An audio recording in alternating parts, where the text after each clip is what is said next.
تمام تعریفیں اللہ ہی کے لیے ہیں جو ہم سب کا مالک ہے، خالق ہے، رازق ہے، حاکم ہے، احکم الحاکمین ہے، اور لاکھوں اور کروڑوں درود حضرت محمد صلی اللہ علیہ وآلہ وسلم کی ذات اقدس پر جو وجہ تخلیق کائنات ہیں، اور اللہ تعالیٰ کا ہم لاکھ لاکھ شکر ادا کرتے ہیں کہ اللہ تعالیٰ نے ہمیں محمد عربی صلی اللہ علیہ وسلم کی امت میں پیدا فرمایا۔ عزیز بچوں، بہن بھائیوں، اللہ تعالیٰ کا شکر ہے، اللہ تعالیٰ نے ہمیں صحت دی اور یہاں آنے کا موقع دیا۔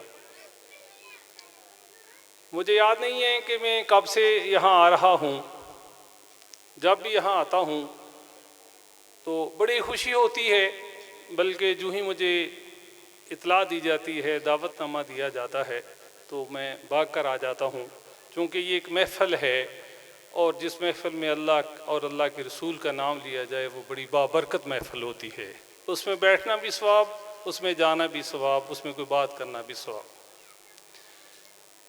اس موقع سے میں فائدہ اٹھاتے ہوئے پہلے بھی بات کرتا ہوں اور پھر سے کروں گا اپنی بہنوں سے خصوصی طور پر۔ اللہ تعالیٰ نے ہم سب کو پیدا کیا ہے، روزی اللہ تعالیٰ نے ہمیں دینی ہے، اس نے وعدہ کیا ہوا ہے کہ رزق بھی دینا ہے اور بالآخر انسان کو موت بھی آنی ہے، وہ بھی اللہ تعالیٰ نے دینی ہے۔ ان چیزوں کو تلاش کرنا ضرور ہے، رزق کو تلاش کرنا، موت کو تلاش نہیں کرنا، لیکن اس سے پہلے اس دنیا میں رہتے ہوئے ہم نے جو کام کرنا ہے وہ یہ ہے کہ اللہ تعالیٰ نے ہمیں ذریعہ بنایا ہے ان بچوں کو پیدا کرنے کا اور ان بچوں کی تربیت کرنے کا۔ یہ اللہ تعالیٰ نے ہمیں ذریعہ بنایا ہوا ہے۔ تو اللہ تعالیٰ نے ہمیں یہ جو اولاد دی ہوئی ہے یہ اللہ کی امانت ہے، یہ اللہ تعالیٰ کی طرف سے ہمارے پاس نعمتیں ہیں، اور ہم نے ان نعمتوں کو سیدھے راستے پہ چلانا ہے، صراط مستقیم۔ میں سمجھتا ہوں کہ جتنا ضروری آج کل کے وقت میں ہے، ماؤں پر سب سے زیادہ ذمہ داری عائد ہوتی ہے۔ یہ میں اس لیے اس طرف آیا ہوں کہ ہمارے مرد صاحبان جو ہیں وہ بہت کم ہیں، میری بہنیں یہاں زیادہ ہیں، تو میں ان سے کہتا ہوں کہ آپ لوگوں کے جو ذمہ داری ہے اس میں کئی گنا اضافہ ہو گیا ہوا ہے۔ اور ایک صحابی جب اللہ کے نبی سے یہ پوچھتے ہیں، یہ عرض کرتے ہیں کہ یا رسول اللہ مجھ پر سب سے زیادہ حق کس کا ہے، تو اللہ کے نبی حضرت محمد صلی اللہ علیہ وسلم فرماتے ہیں تیری ماں کا۔ پھر عرض کرتے ہیں یا رسول اللہ اس کے بعد، فرمایا تیری ماں کا۔ پھر فرمایا یا رسول اللہ اس کے بعد، فرمایا تیری ماں کا۔ پھر فرمایا اس کے بعد یا رسول اللہ، فرمایا تیرے باپ کا۔ 3 مرتبہ ماں کے حق اور چوتھی مرتبہ باپ کا حق۔ اچھا، جب حقوق اللہ تعالیٰ نے اتنے زیادہ دیے ہیں ہماری بہنوں کو، ہماری ماؤں کو، ہماری بیٹیوں کو، تو پھر ذمہ داریاں بھی ہماری بڑی ہیں۔ اگرچہ یہ نہیں ہے کوئی کوتاہی ہو رہی ہے، ان ذمہ داریوں میں کوئی کمی ہو رہی ہے، ایسا نہیں ہے۔ میں سمجھتا ہوں کوئی ماں کوتاہی کر ہی نہیں سکتی اس میں، لیکن اس میں سب سے پہلے آپ نے جو کام کرنا ہے وہ بچوں کی تربیت ہے۔ میرے سامنے ایک شعر لکھا ہوا ہے علامہ محمد اقبال رحمۃ اللہ علیہ کا، یہ فیضان نظر تھا یا مکتب کی کرامت تھی، سکھائے کس نے اسماعیل کو آداب فرزندی۔ یہ حضرت اسماعیل علیہ السلام کی والدہ نے ہی حضرت اسماعیل کو آداب فرزندی سکھائے تھی۔ اور جب شیطان آ کے ورگلاتا ہے کہ دیکھیں آپ کا والد آپ کو کس طرف لے کے جا رہے ہیں، یہ تو آپ کو ذبح کر دے گا، تو والدہ نے چونکہ کہا تھا کہ والد کی تابعداری کرنی ہے، تو بیٹا جو ہے وہ شیطان کو جھڑکیاں دیتا ہے، اور والدہ جو ہے وہ دیکھیں، اور پھر اللہ تعالیٰ نے یہ امر جو تھا یہ قیامت تک کے لیے امر ہی کر دیا۔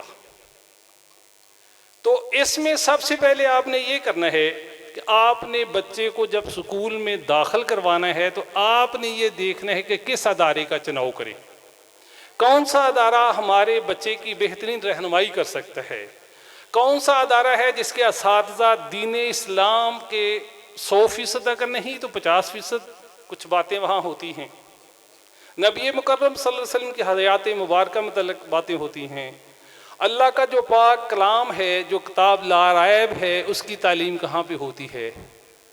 اور اس کے بعد جب ہم نے اس پہ چلنا ہے تو پھر انشاءاللہ یہ جو ہر ماں کی یہ خواہش ہے، ہر باپ کی یہ خواہش ہے میرا بیٹا بہت بڑا افسر بن جائے، میں کہتا ہوں اللہ کرے کہ بہت بڑی، یہ سارے بچے جو یہاں پہ موجود ہیں اللہ تعالیٰ ان کو اچھا انسان بھی بنائے، اور اللہ تعالیٰ ان کو اپنے والدین کی خواہش کے مطابق بڑا افسر بھی بنائے، لیکن اللہ تعالیٰ ان کو مسلمان بھی بنائے، سب سے اہم۔ تو ہمارے نبی صلی اللہ علیہ وسلم کی حدیث مبارکہ ہے، خیر الناس من ینفع الناس، تم لوگوں میں بہتر وہ ہے جو مخلوق خدا کو فائدہ پہنچائے۔ اگر دین اسلام کا میں یہ ایک خلاصہ بیان کروں تو وہ شاید یہ ہوگا کہ اللہ چاہتا ہے کہ میری جو مخلوق ہے اس کو جو سب سے زیادہ فائدہ پہنچاتا ہے میرے نزدیک سب سے اچھا وہ انسان ہے۔ ہم لوگوں کو فائدہ پہنچائیں، اللہ نہ کرے اگر ہمیں یہ ہمت نہ ہو تو ہم کسی کو تکلیف نہ پہنچائیں، کسی کے خلاف کوئی بات نہ کریں، کسی کی ہم چگلی نہ کھائیں، اور فرمایا جو کسی کی چگلی کھاتا ہے قیامت کے دن جس کی وہ چگلی کھا رہا ہے آپ کی نیکیاں اس کو مل جائیں گی، اور اگر آپ کی نیکیاں کم پڑ جائیں گی تو اس کی برائیاں آپ کو مل جائیں گی۔ اللہ تعالیٰ ہمیں معاف فرمائے، ہمیں اللہ تعالیٰ اپنے دین اسلام کے مطابق عمل کرنے کی توفیق عطا فرمائے۔ میں آخر پہ پھر یہ کہوں گا، آپ لوگ سردی میں بیٹھے ہوئے ہیں، میرا دل تو چاہتا ہے میں آپ سے بہت زیادہ باتیں کروں، لیکن آپ کافی دیر سے بیٹھے ہوں، میں تو ابھی آیا ہوں اور ابھی پھر میں آپ سے اجازت بھی لوں گا۔ بچوں کو یہ ضرور سکھائیں کہ بیٹا آپ نے سچ بولنا ہے، چونکہ ہمارا اللہ یہ فرماتا ہے کہ قولوا قولا سدیدا، قرآن پاک میں اللہ فرماتا ہے قولوا قولا سدیدا یصلح لکم اعمالکم ویغفر لکم ذنوبکم، اگر تم سیدھی بات کرو گے تو میں تمہیں انعام یہ دوں گا کہ تمہارے گناہ معاف کر دوں گا۔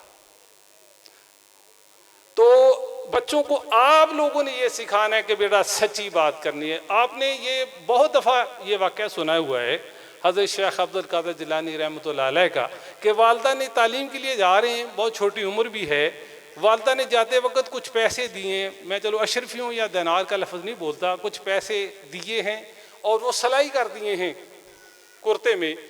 تو راستے میں جب ڈاکو پڑتے ہیں تو سارے لوگ کہتے ہیں ہمارے پاس پیسے نہیں ہیں، ہمارے پاس پیسے نہیں ہیں، لیکن جب وہ حضرت شیخ عبد القادر جیلانی رحمۃ اللہ علیہ کے پاس وہ آتے ہیں ڈاکو تو وہ کہتے ہیں میرے پاس ہیں پیسے، میری والدہ نے مجھے پیسے دیے ہوئے ہیں، کہاں ہیں؟ یہ ہیں۔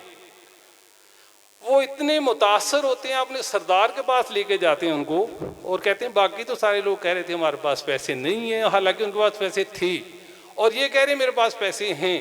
فرمایا کہ آپ بھی کہہ دیتے میرے پاس پیسے نہیں ہیں، آپ تو بچے تھے، ہم نے مان جانا تھا۔ تو انہوں نے فرمایا کہ نہیں، میری والدہ نے کہا تھا، جھوٹ نہیں بول۔ یہ ہے والدہ کے کہنے کا اثر۔ جب آپ بچوں کی عادات ٹھیک کر دیں گے نا تو انشاءاللہ میں آپ کو ایک چھوٹا سا واقعہ سنا کے پھر اجازت آپ سے لیتا ہوں کہ یہ ہمارے ایک دوست تھے، انہوں نے MBA کیا یا آپ سمجھ لیں MA کیا، تو وہ ایک انٹرویو کے لیے گئے، ملازمت حاصل کرنی تھی، تو چوتھی منزل پہ اوپر جانا تھا، جس طرح ہم اوپر آئے ہوئے ہیں تو کیمرے لگے ہوئے تھے، جو مینیجر جس نے سلیکشن کرنی تھی اس لڑکے کی وہ سب سے اوپر بیٹھا ہوا تھا، چوتھی منزل میں کیمرے لگے ہوئے تھے، یہ پتہ چل رہا تھا نیچے سے کوئی آدمی اوپر سیڑھیاں چڑھ کے آ رہا ہے۔ تو اس کی عادت یہ تھی، اس کی والدہ نے اس کو یہ بتایا ہوا تھا کہ بیٹا جہاں سے چیز لینی ہے وہاں پہ رکھنی ہے۔ فرض کر لیں گھر میں ہماری ایسی چیزیں ہوتی ہیں کہ یہ نالا ڈالنے والی نالا سلائی ہے، کوئی کنگھی ہے، کوئی اس طرح کی چھوٹی موٹی چیز ہے، بچوں کو یہ مائیں سکھاتی ہیں کہ جب بیٹا آپ نے اسکول سے آنا ہے، آپ نے شوز اتارنے ہیں تو یہاں رکھنے ہیں، یہاں سے آپ نے سینڈل پہننے ہیں، پھر آپ نے باہر جانا ہے، آپ نے اسکول کا یونیفارم چینج کر کے باہر جانا ہے، صبح اٹھنے آپ نے مسواک کرنی ہے، برش کرنا ہے، دس اینڈ دیٹ ساری چیزیں۔ تو اس کی والدہ نے اس کو یہ بتایا ہوا تھا، ہمیں پہلے سے پتا تھا، ہمارے ساتھ وہ ہاسٹل میں بھی رہتا تھا، اور اس کی عادت یہ ہوتی تھی کہ کمرے میں اگر کوئی کاغذ بکھرا ہوتا تھا نا وہ فوری طور پر کاغذ پکڑ کے تو ڈسٹ بن میں جا کے ڈال کے آتا تھا۔ پھر میری والدہ نے مجھے بتایا ہوا ہے کہ کوئی چیز کمرے میں بکھری نہیں رہنے دیں۔ تو وہ جب سیڑھیاں چڑھ کے اوپر جا رہا تھا تو راستے میں اس نے 2-3 کاغذ دیکھے سیڑھیوں پہ پڑے ہوئے تھے، اس نے وہ کاغذ پکڑے اور ڈسٹ بن میں ڈال دیے اوپر چلا گیا. اب وہ جو جی ایم تھا، جنرل مینیجر تھا، وہ تو اس کو واچ کر رہا، دیکھ رہا تھا. وہ جو ہی جا کے وہاں بیٹھے ہے تو اس نے پوچھا آپ کا نام کیا ہے؟ یہ نام ہے. جی. کیا تعلیم ہے؟ یہ تعلیم ہے. آپ جاب کرنا چاہتے ہیں؟ جی. وہ اسی وقت اس کا اپائنٹمنٹ لیٹر جو ہے، جس کو ہم کہتے ہیں نوکری کا کاغذ، وہ اسی وقت سائن کر کے اس کو تھما دیتا ہے. وہ کہتا ہے کہ مجھے امید ہے کہ تم اپنا کام بہت اچھی طرح کر لو گے، آپ کی تربیت ہی بہت اچھی ہوئی ہے اور آپ نے اس تربیت کو قبول کیا ہوا ہے. تو عزیز طلبہ، عزیز بہنوں، آپ سب سے یہ گزارش ہے کہ جب بھی اپنے بچے کو داخل کروائیں اچھے ادارے کا انتخاب کریں. اس کے بعد جس طرح میں نے پہلے ہی آپ سے کہا تھا نا کہ ادارے سے جانے کے بعد پھر آپ کی پھر سے ذمہ داری شروع ہو جاتی ہے. آپ لوگوں نے ہی بچے کو تیار کر کے قاری صاحب کے پاس بھیجنے، جائے قرآن پاک کی تعلیم حاصل کر کے آئیں، سکول بھیجنے، واپس آئے گا بچہ، کچھ کھانے پینے کے لیے دیں گے، یونیفارم چینج کرے گا، کپڑے چینج کر کے پھر آپ نے اس کو دیکھیں 6 گھنٹے وہ سکول میں رہتا ہے، 18 گھنٹے آپ کے پاس رہتا ہے. اب 18 گھنٹے جو ہیں وہ آپ کی ڈیوٹی بن جاتی ہے کہ آپ نے بچے کو کس وقت سلانا ہے، کس وقت اٹھانا ہے. یہ نہیں ہے کہ بچہ ویسے موبائل لے کے بیٹھا ہوا ہے اور رات 11 بجے وہ سوتا ہے. اب جب جو وہ 11 بجے سوئے گا تو پھر تو وہ صبح 6 بجے نہیں اٹھے گا، وہ صبح 5 بجے نہیں اٹھے گا. یہ بچہ اس کو نہیں پتا کہ میں یہ جو کام کر رہا ہوں میرا کام جو ہے مجھے فائدہ دے رہا ہے یا نقصان دے رہا ہے. جب تک اس کو یہ سمجھ آنی ہے اس وقت اس کا قیمتی وقت ضائع ہو جانا ہے، نکل جانا ہے اس کے ہاتھ سے.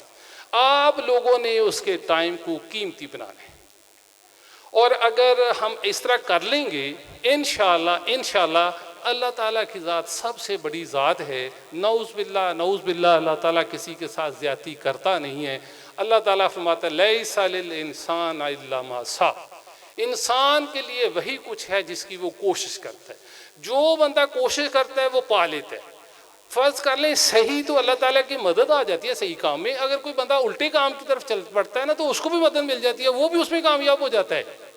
تو صحیح کام جو ہے اس میں تو اللہ تعالیٰ کی مدد اترتی ہے، اور اللہ کی مدد اس وقت اترتی ہے جب ہم اللہ کو راضی کرنے والے کام کر لیں. ہم اللہ تعالیٰ کو راضی کام کرنے والے بنیں گے نا تو ہمارے لیے آسانیاں بھی بہت زیادہ ہوں گی. پھر یہ بچے جو ہیں کل کو ہم تو بوڑھے ہو رہے ہیں، کسی کا بھی کوئی پتہ نہیں ہے، کوئی بوڑھا بھی جا رہا ہے، بچہ بھی جا رہا ہے، نوجوان بھی جا رہا ہے، لیکن ہمارے جانے کے بعد اللہ کے نبی صلی اللہ علیہ وسلم نے فرمایا کہ یہ اولاد جو ہے یہ صدقہ جاریہ بن جاتی ہے. اور اللہ بڑا رحیم ہے. اللہ کے یہ حدیث قدسی ہے، فرمایا کہ اللہ اپنے بندے سے ایک ماں کی نسبت 70 گنا زیادہ پیار کرتی ہے. اب یہ دیکھیں کہ ایک ماں تو اپنے بچے کو تکلیف میں دیکھ نہیں سکتی، اس کا ایک حصہ پیار ہے، اور جو 70 ماؤں سے زیادہ پیار کرتا ہے وہ اپنے بندے کو تکلیف میں دے سکتا ہے؟ نہیں دیکھ سکتا. اللہ فرماتا ہے کہ گناہ کبیرہ جس طرح شرک گناہ کبیرہ ہے، نعوذ باللہ قتل کرنا گناہ کبیرہ ہے، والدین کی نافرمانی گناہ کبیرہ ہے. اب یہاں نوجوان لوگ بیٹھے ہوئے ہیں، بچے بیٹھے ہوئے ہیں، میں ان سب سے یہ کہوں گا کہ اگر آپ نے زندگی میں کچھ مقام حاصل کرنا ہے تو اپنے والدین کی تابعداری کر لو، ان کے پاؤں پکڑ لو، ان کو شام کو دبا کے سو، ان کی دعائیں لو.